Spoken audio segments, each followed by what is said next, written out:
Today we got a little bit of wind. We gather here for our annual Pride flag raising ceremony in partnership with the Solano Pride Center.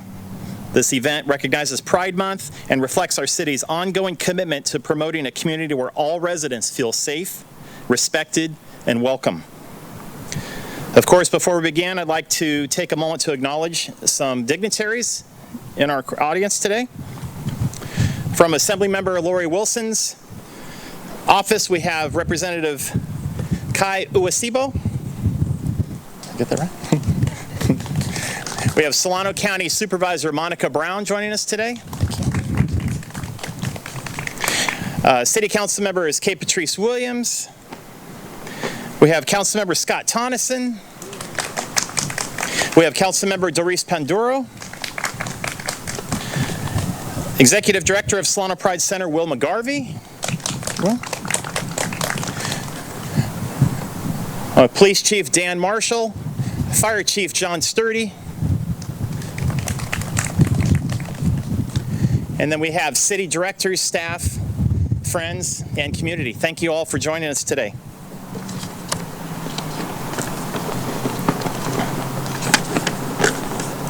The Pride flag is more than a symbol.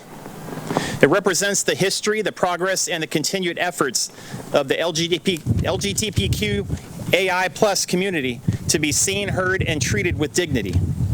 By raising this flag at City Hall, we recognize those efforts and reaffirm that Fairfield is a place where everyone should feel they belong, regardless of who they are or who they love. Thank you again for joining us. I'd like to now invite Councilmember Doris Panduro to say a few words and to read a proclamation for today. Councilmember Doris Panduro and Councilmember Scott Tonneson. Oh, and Kate Patrice Williams. My words.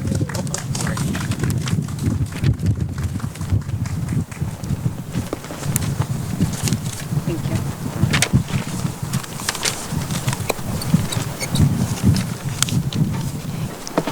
you. Good afternoon, everyone. Again, my name is Doris Panduro, and I'm one of our Fairfield City Council members. I'm accompanied up here by Councilmember Scott Tonneson and Councilmember Kate Patrice Williams, and I want to thank them both for being up here with me for this great day.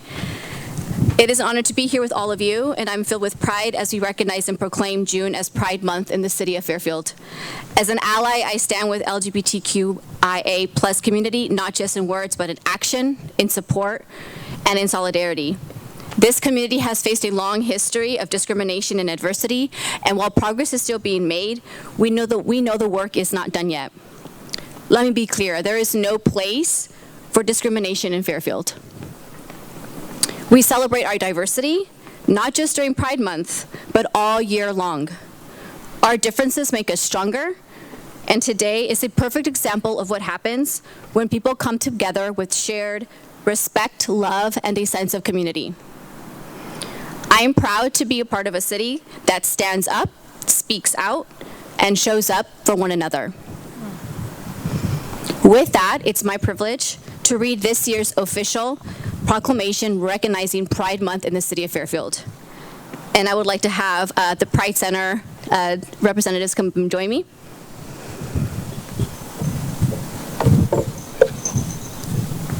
There's Tristan.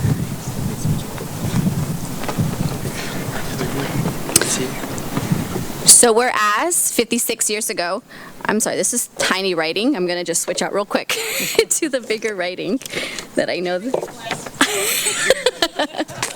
Happens to the best of us. I was like, wow, that is so tiny. All right, here we go again.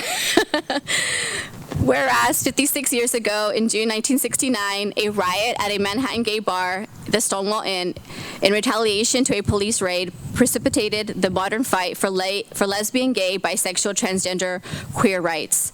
And whereas, because of acts of courage from those who demanded justice and from those who quietly pushed for progress, our nation has made great strides in recognizing what these brave individuals long knew to be true in their hearts, that love is love, and no person should be judged by anything but the content of their character. And whereas 2015's landmark Supreme Court decision was a historic victory for LGBTQ Americans, guaranteeing marriage equality in all 50 states, ensuring dignity for same-sex couples, and therefore,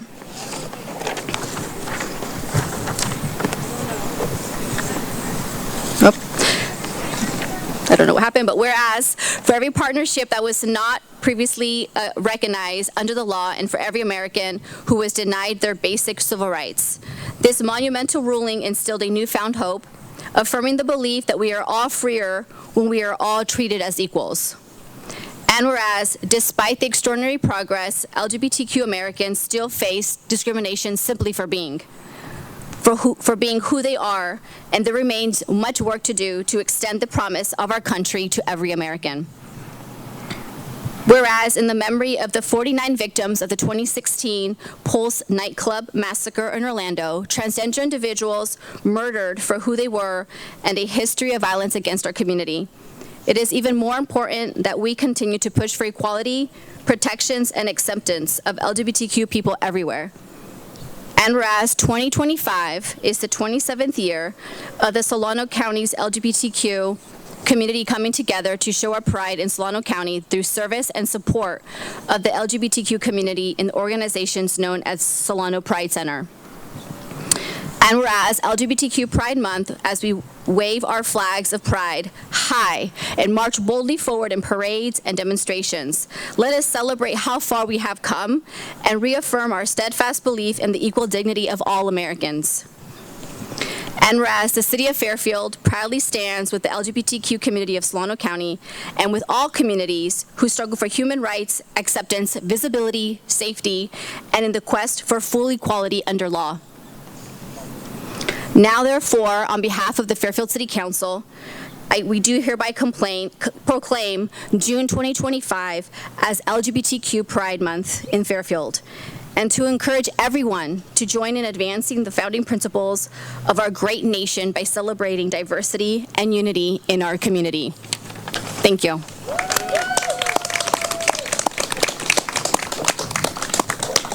And now, if Will would like to share a few words, please. Thank you so much. You're welcome. Thank you so much. It's my pleasure to be here to receive this on behalf of our community with Tristan, our youth coordinator. Our offices are just 2 blocks this direction, 1234 Empire Street. And they're with other nonprofit organizations that serve folks in need.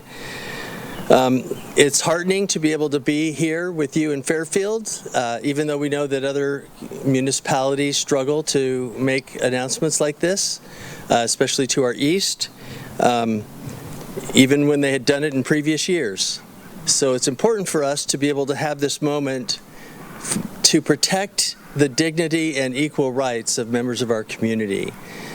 Now, there have been some responses, even to the invitation of the city to be here for this event and to recognize this on social media. Folks sharing religious discrimination against our community, even though a significant number and percentage of our community are also religious. Trying to insist that there's only one way to think about what it means to be LGBTQ. It's important for us also to recognize that this work remains undone when we have a federal government who feels empowered to target our trans, intersex, and gender nonconforming community, stripping them of their legal rights to describe who they are best that they know around their gender markers on passports and other identification processes that we have in our culture. But it's also important for us to stand as a community against such fascist and dividing of our community by saying that the trans community is somehow a wedge issue, or using our trans community as a wedge issue rather than recognizing their full humanity. If you've ever met a transgender, intersex, or gender nonconforming person, you'll know that they know who they are better than you will know who they are. So trusting that we know who our neighbors are and how they describe themselves, the language that they use. I've been working here at the Solano Pride Center for just almost a year and a half, and during that time we have updated our terminology sheet 5 times because there are so many new ways that members of our community are describing themselves with different minutiae about who they are in their sexual orientation and separately who they are according to their gender identity and expression.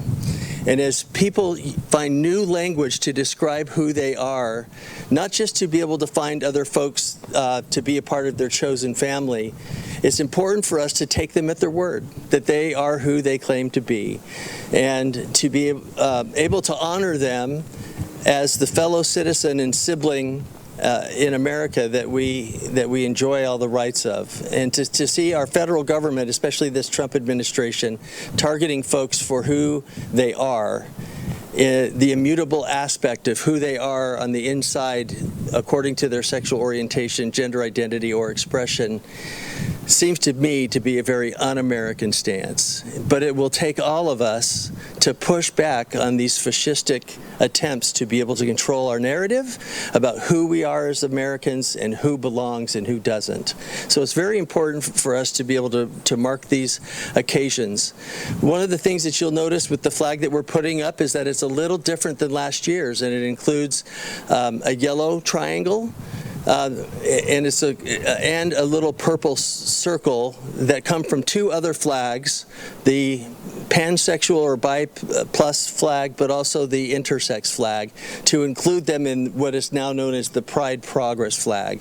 So you've noticed that there's been a little corner put onto the side of the rainbow flag to include the colors from the transgender flag, but also the black and brown to represent the number of folks in our community that are part of the BIPOC and people of color community. And it's important for us to recognize that, especially because of the racism that people in our own community have experienced from each other. But it's also very important for us to recognize that it was a black trans woman, Marsha P. Johnson, fighting up for her own dignity by picking up a brick at Stonewall, that brought us to the moment where other people felt like they had the power to be able to fight back against the police brutality, the legal discrimination, and how the courts were used to try to hold many of our members of our community. If you think back not just to Stonewall, but also to Compton's Cafeteria in 1966, that was a big movement and moment in the LGBTQ history that brought us to the point where we felt like we had the wherewithal as a community to stand up for ourselves and demand equality. So when we come here and we ask for our flag, it's to be made equal. And because we've received so much denigration and so much discrimination, publicly and privately, as I mentioned, even on social media, it's important for us and for the community to remind the rest of our citizens that we belong here. We've always been here. The question is whether or not you will allow us to be honest about who we are. So thank you for this moment. Thank you for this proclamation. As the flag flies this month, we really appreciate the support that we get from the broader community. But I think it's incumbent on all of us, especially in a city as diverse as Fairfield, to call on our fellow citizens to stop the harassment, because that's exactly what gets in the way of LGBTQI2S plus people living into their fullest humanity. Thank you very much.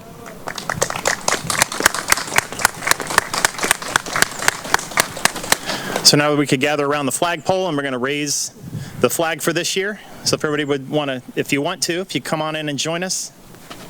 Thank you. You're an excellent speaker.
Success.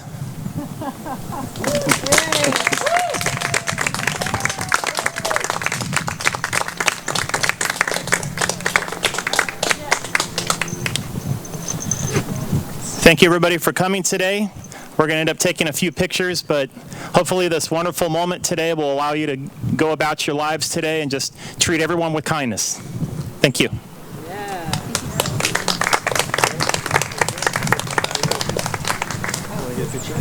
Yes.